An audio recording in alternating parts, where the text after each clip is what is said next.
We are at Adaptiv Radar headquarters in Santa Monica, California. And that's, of course, Wayne, our buddy. You've met him a bunch of times on our site, Wayne Chain of Adaptiv. What we are going to do today is to add a Adaptiv TPX radar to the K13S. We're going to show you the install in stages. We're not going to actually bore you with all the on-bolting or whatever, you know, but, and Wayne agrees, of course. Yep. But we will show you the stages of how to install and what to do with the cables, where to tuck them in, and so forth on a K13S. Wayne, you want to say something about your new mount that you have? We are going to come out with a new mount just for the K bikes, and actually it's going to be compatible with BMW bikes with the pinch bolt set up similar to the K bike, where you have the pinch screws facing upward, and it's going to mount over there. Prior to that, we were using a third-party mount, which works but doesn't work all that well. We think that our mount is going to work a lot better, and the most significant difference between our mount and the other mounts is that we have a vibration dampening system set up on our mount, so it will protect your electronic gadgets a lot longer than just using a regular mount, because that will take away the vibration. And you'll see it later on as I go through the installation. We're going to hook up Shiva with a brand new, it's actually a pre-production prototype, so you'll be the first one to see it on BMW. Fantastic. And yeah, and we're going to put a TPX on, and hopefully Shiva will have the fun ride out to Bonneville and back. So the process of adding a TPX radar to a K13S, or actually it will be the same as the older K bikes, the K12S as well. Of course, this will work with the K12R and K13R as well. So the first thing is you remove the battery cover. It's a very easy thing to do. There are only 2 bolts. We've already removed it, and I have zip tied it to the right grip because it has the attachment for the BMW Nav 4 GPS. So it took us maximum of like 5 minutes. Yeah, 5 minutes to get the bike to this level to do an install. Pretty much what we're going to do is we're going to put the wiring on and then test the unit first, make sure that everything's okay before we put everything back together, and then we'll put the mount on, and then we'll put everything back together. Okay.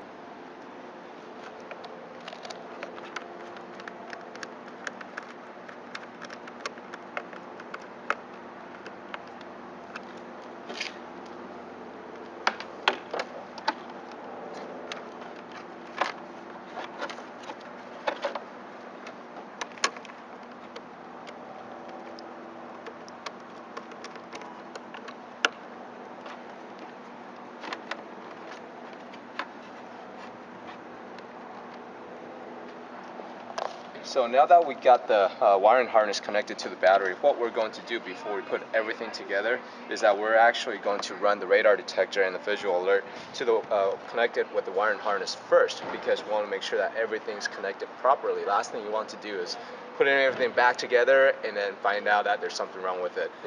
This way it saves you some work, and also if there's anything wrong with it, give us a call, we'll take care of you. But we'll just do this and see if everything works. So I'm going to turn it on and make sure that it works.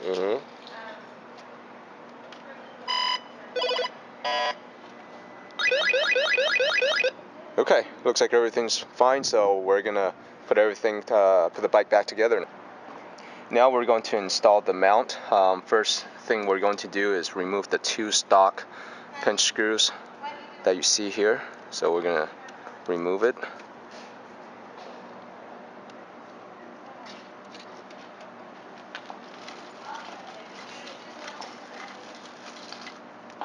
And this is your new mount. This is TPX's new mount. And we're doing it this way is that we want to hold this in place so that we don't have anything running around. So we'll just hold this in for now. That's great. 3 spacers.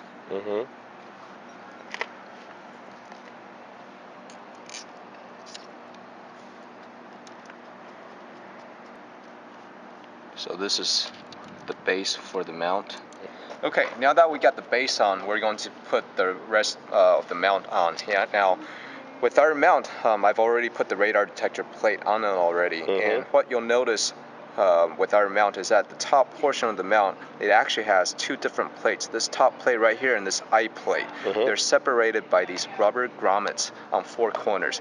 And what these rubber grommets do is that they allow the bottom plate to move independently from the top plate. You can't really see it, but trust me, it will allow it to do so. And by doing so, it takes away the vibration being transferred from the bike up into the gadget that you're mounting. So what we're going to do right now is we're just going to put this back on.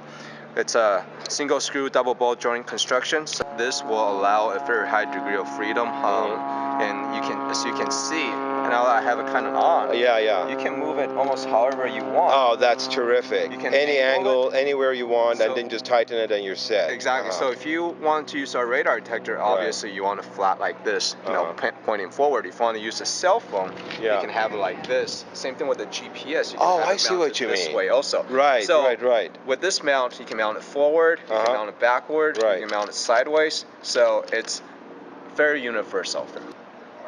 Okay, now that we have the visual alert mounted on top of the gauges, as you can see, we have it flush so that it looks really good.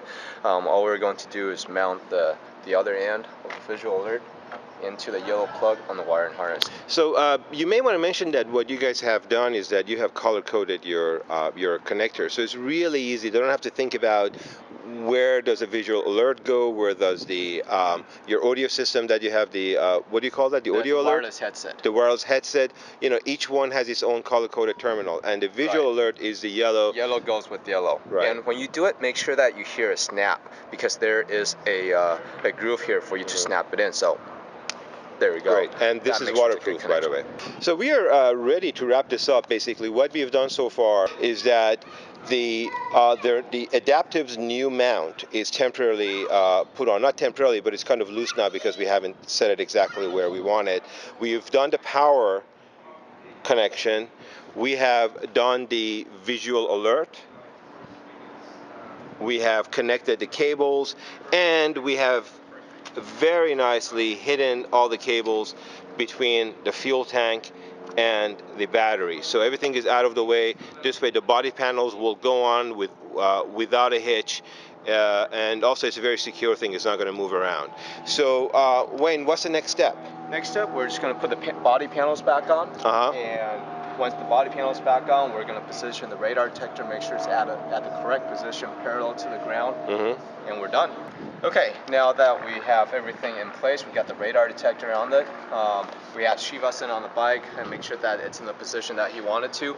And as you can see, we got the radar detector here, we got the visual alert here, and he's also put on his GPS unit and doesn't interfere with anything, and we're good to go.